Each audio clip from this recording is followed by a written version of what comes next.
Chapter 5 of Smoke. Ellie quickly grabbed Sylvie by the arm. "Run!" She pulled the younger girl behind a nearby tree just as the deer reached them.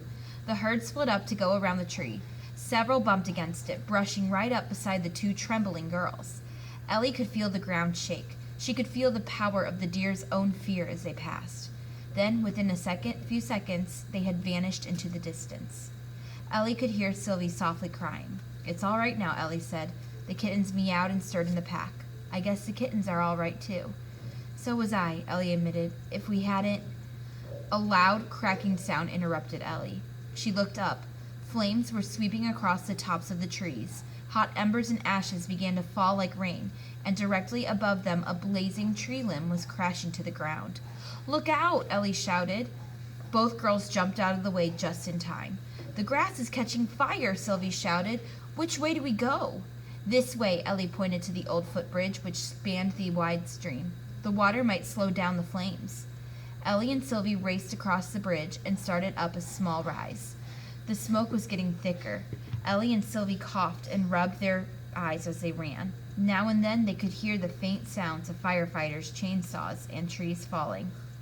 A helicopter flew somewhere overhead, but the treetops were too thick, and there was too much smoke to see anything. Then the girls heard another sound. Faint whimpers came at them through the smoke. "It sounds like an animal in trouble," Sylvie said. She stopped to look around. Ellie was uneasy. "Come on," she tugged at Sylvie's arm. "Look," Sylvie said. She pointed to an old barbed wire fence a few yards away.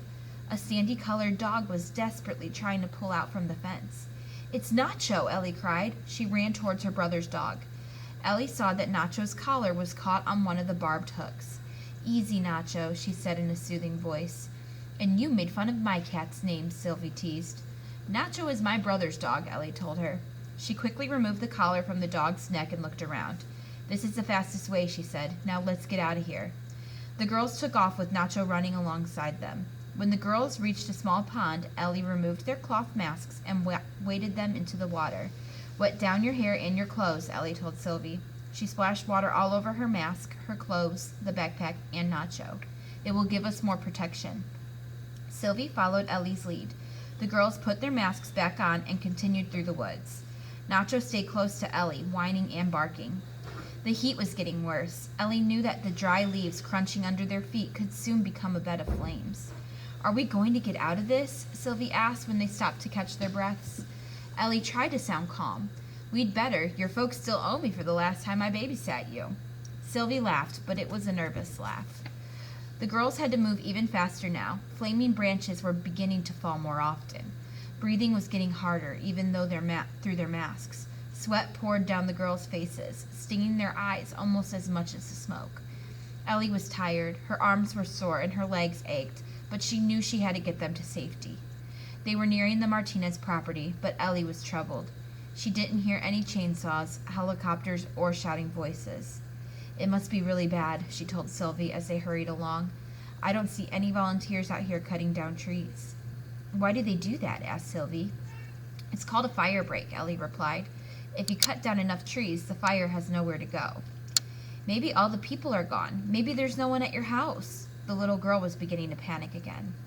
Ellie frowned. "We don't know that yet," she said, "and since we don't have anywhere else to go right now, we might as well find out. Let's go."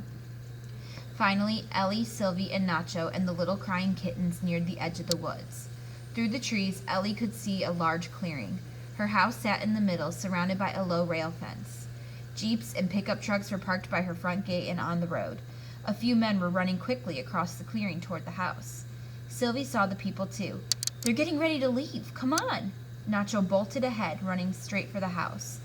Ellie and Sylvie began stumbling toward the clearing. Just before they reached it, something caught Ellie's eye. A small bundle was attached to one of the trees. Sylvie stopped a few steps ahead of Ellie. "Come on, Ellie, what are you waiting for?" Through the advancing smoke, Ellie spotted more of the packages attached to a number of trees. It took only a few seconds to realize what the bundles were. Ellie began to sprint. "Run, Sylvie!" she shouted ahead to the smaller girl. "They're going to blow up trees. Run as fast as you can." "What?" "They put dynamite on the trees," Ellie said. She grabbed Sylvie and pulled her along. "They're going to blow up all these trees." The girls ran out of the woods and into the clearing. Sylvie stumbled and fell, but Ellie pulled her to her feet and they continued on. Ellie ripped the cloth from her mouth. If she could only let someone know they were there. "Poppy!" she screamed out for her father. "Poppy!" Then she felt her feet leave the ground. She heard the explosion. She heard Sylvie scream. Then everything went black.